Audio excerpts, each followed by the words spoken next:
So today I'm going to show you how to take these old Polaroid cartridges that you have laying around. Please don't throw them away. You can easily upcycle these, repurpose them into a Polaroid frame. Really cool way to present a Polaroid so that it doesn't get damaged, and you can put one of these hooks on the back so you can hang them on the wall for display. So yeah, let's get into it and I'll show you how I made this 9x9 full panel grid with some hot glue in a few minutes. So here we go. So first you're gonna need 9 empty cartridges. We'll lay them all out, get them sorted, and then we'll start removing that plastic. Remove the hard plastic piece. You'll hear it snap off. Peel off the soft plastic and remove the tab. This makes it easier when you're combining all 9 together. If you don't do this, they won't lay flat, they won't lay even, and then it's gonna make it hard for you when you come to aligning them to hot glue them.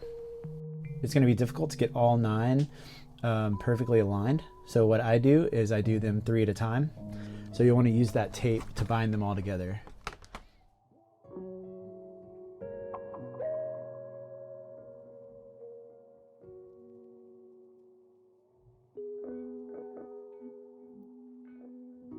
After you have them all taped together, to secure them, then get your hot glue gun and really just let the corners have it. These cases are really light and plastic and you don't need much, but I hit each corner and let it dry.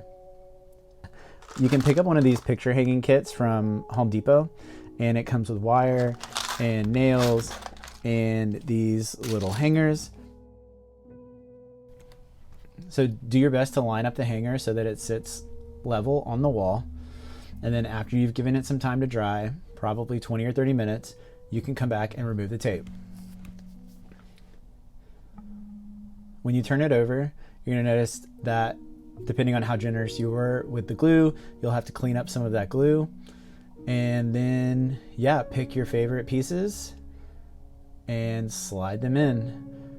Some of them are gonna be more difficult than others. The ones that are on the top 2 rows are just a little bit harder to get them in, but again, the hot glue is flexible, so just bend the case where you need to, and remember to push down on that tensioner and you'll be able to get the Polaroid in. The other thing I noticed on some of the older cartridges is the tensioner at the top has a little notch on it, which prevents the Polaroid from being all the way pushed in. You'll have to work around that. But yeah, good luck. Share your frames on Instagram. And yeah, thanks guys.